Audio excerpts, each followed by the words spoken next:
2022년 1월 14일 금요일입니다. 한 주가 은혜 가운데 이렇게 또 주말이 되었습니다. 오늘도 믿음 가운데 말씀 붙들고 기도하면서 오늘 하루 지내셨으면 합니다. 오늘 함께 나눌 말씀은 느헤미야 12장 27절에서 30절까지의 말씀입니다. 느헤미야 12장 27절에서 30절.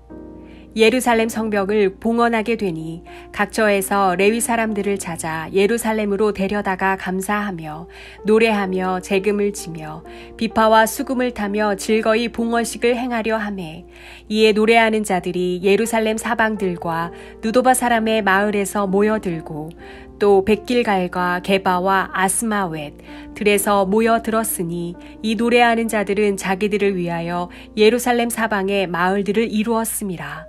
제사장들과 레위 사람들이 몸을 정결하게 하고 또 백성과 성문과 성벽을 정결하게 하니라. 오늘 본문은 예루살렘 성벽을 하나님께 봉헌하는 그런 내용입니다. 레위 지파 사람들이 또 하나님께 찬송을 올려드리고 또 노래하는 사람들이 있고 막 제사 올리고 그러면서 하나님께 봉헌식을 하게 되는 거죠. 근데 여러분 좀 이상하죠? 성전 봉헌식은 들어봤는데 성벽을 봉헌한다? 그런 일은 없었어요. 지금 성경에 최초로 나오는 겁니다. 성벽을 하나님께 봉헌한다, 봉헌식을 올린다. 이게 어떤 의미가 있을까? 여러분 그런데 사실 굉장한 의미가 있습니다. 여기에는요, 느헤미야가, 여러분 우리 기억나시죠? 느헤미야가 3차 포로 귀환으로 이스라엘 백성들 가운데 포로에서 돌아오는 백성들을 통해서 그들과 함께 예루살렘 성벽을 건축했는데요. 정말 어려운 일들이 많았습니다. 적들이 막 위협하고, 기억나시죠? 산도깨비, 산발랏, 도비야, 게셈 뭐 이런 사람들이 막 위협하고 성벽 위에 여우가 올라가도 무너진다 그러고, 그래서 굉장히 어려움 가운데 있으니까 항상 긴장하고 또 위기 가운데 있고, 한 손에는 무기를 잡고 한 손으로는 건축하고 있고, 그렇게 어렵게 건축을 했는데요. 드디어 완성해냈습니다. 완성했다, 끝, 이러고 말아도 되지만, 이스라엘 백성들이, 느헤미야가 성벽을 완전히 다 해놓고 그것을 하나님께 봉헌 올려드림으로써 이제 과거의 수치는 지나갔고, 위기와 어려움 속에 긴장해야 되는 날들은 이제 지나갔고, 하나님의 선민으로서 회복되는 놀라운 역사로 다시금 나아간다 라는 어떤 계기가 되는 게 바로 봉헌식이 되는 것입니다. 여러분, 사람은요, 사람의 특징은 매듭짓기를 하는 겁니다. 맺고 끊고를 하는 거예요. 여러분 한번 생각해 보십시오. 우리가 시계를 보면 시간 초침이 1초, 2초, 3초 이렇게 흘러가는데 절대로 시간은 그렇게 흘러가지 않습니다. 마치 물이 흐르는 것처럼 자연스럽게 흘러가지 1초라는 어떤 시간을 나누지 않았어요. 봄, 여름, 가을, 겨울은 어떻습니까? 언제부터 언제까지 봄이고 언제부터 언제까지 여름이고 이러지 않아요. 자연은 그냥 자연스럽게 그냥 흘러갑니다. 그런데 인간은 여기까지는 봄, 여기부터는 여름, 여기부터는 가을, 겨울 이렇게 나눕니다. 시간을 24시간으로 나누는 것도 인간이기 때문에 그렇게 나누는 거예요. 그래서 여러분 한 가지 예를 들면 송구영신 예배가 있어요. 송구, 과거를 보내고, 영신, 새로운 것을 환영하는, 새해를 환영하는 송구영신 예배가 있는데, 어느 교회에서나 송구영신 예배가 되면 사람들이 꽉꽉 찹니다. 물론 코로나 이후에는요 많이 올 수가 없어서 꽉 차지 않았지만, 그러나 온라인으로 해도 온라인으로 많이 보시잖아요. 송구영신 예배를 드리는 이유가 있어요. 여러분 11시 59분에서 00시로 넘어가는, 자정으로 넘어가는 것은 하루에 한 번씩 있어요. 그런데 왜 1년에 딱 한 번 송구영신 예배 때는 왜 사람들이 모일까요? 평소에는 안 모이다가 맺고 끊기를 하는 거예요. 매듭짓기를 하는 겁니다. 그래서 1년을 이제 끝났다 하고 보내고 새해를 맞이하는 것입니다.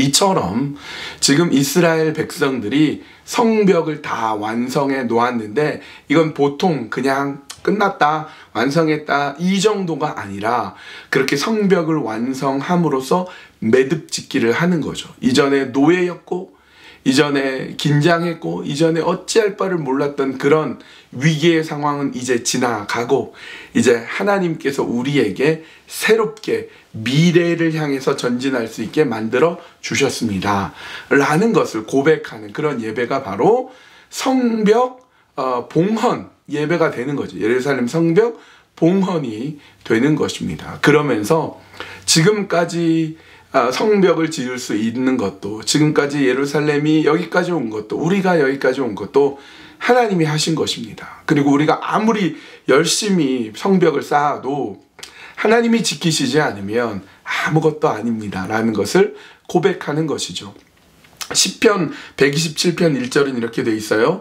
여호와께서 집을 세우지 아니하시면 세우는 자의 수고가 헛되며 여호와께서 성을 지키지 아니하시면 파수꾼의 깨어 있음이 헛되도다.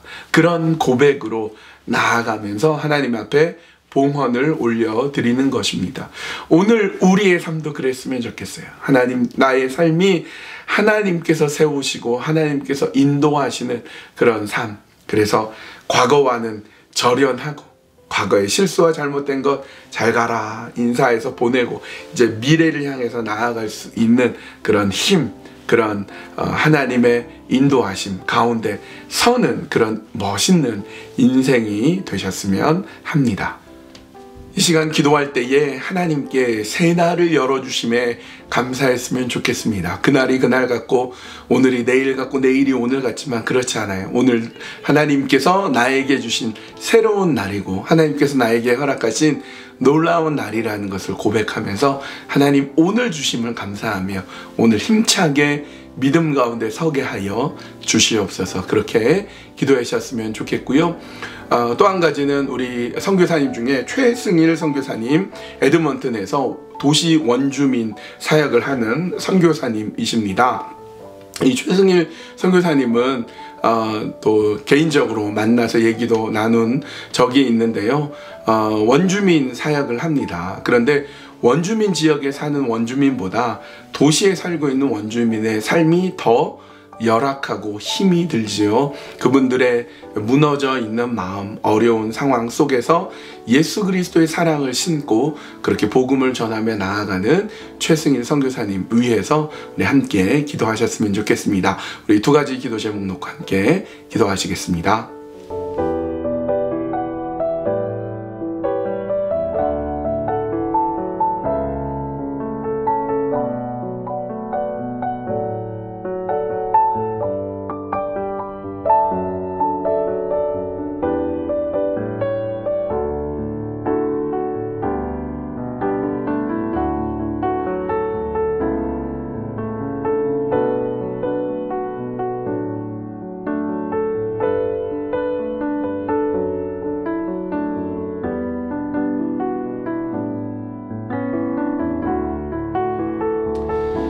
하나님 감사합니다. 오늘 우리에게 새 날이 열렸다는 것, 오늘 하루가 시작되었다는 것, 새삼 생각해 보니 하나님의 은혜가 아닐 수 없습니다.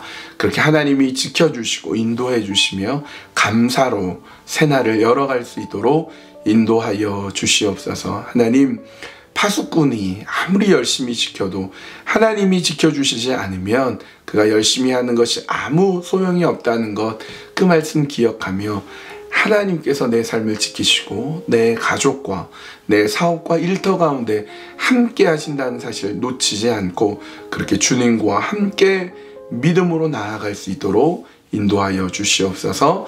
에드먼턴에 있는 또 우리 원주민 사역하는 최승일 선교사님 위해서 기도합니다. 선교사님의 사역부와 삶을 통하여서 도시 원주민들이 그리스도의 사랑 가운데 위로를 얻고 새 힘을 얻고 하나님 인도하시는 믿음 가운데 설 수 있는 원주민들 될 수 있도록 하나님 도와주시고 이끌어 주시며 특별히 선교사님의 삶과 사역 위에 함께 하여 주셔서 주님 기뻐하시는 귀한 사역 잘 감당해내는 우리 최승일 선교사님 되도록 인도하여 주시옵소서. 주님께만 온전히 맡겨드리오며 예수님의 이름으로 기도합니다.